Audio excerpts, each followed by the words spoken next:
ন হি প্রপশ্যামি মমাপ্য নুদ্যাৎ যচ্ছক মুচ্ছস্বন মিন্দ্রিয়ানাম অবাপ্য ভূমাবশপত্নং মৃদ্ধং রাজং সুরানামপি চাধিপত্যম।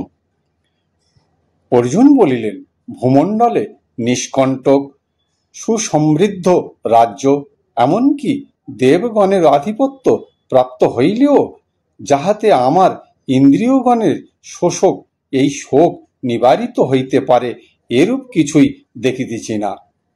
সঞ্জয় উবাচ এব মুক্ত্বা ঋষিকেশং গুড়াকেশঃ পরন্তপ ন যৎস ইতি গোবিন্দ মুক্ত্বা তুষ্ণীং বভূবঃ। তমুবাচ ঋষিকেশঃ প্রহসন্নিব ভারত সেনায়োরু ভয়ের মধ্যে বিষিদন্ত মিদং বচঃ।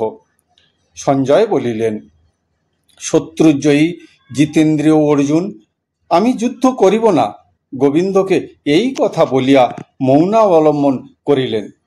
হে মহারাজ, ঋষিকেশ যেন হাসিতে হাসিতে উভয় পক্ষীয় সৈন্যদের মধ্যে বিষণ্ণ বদন অর্জুনকে এই বাক্য বলিলেন।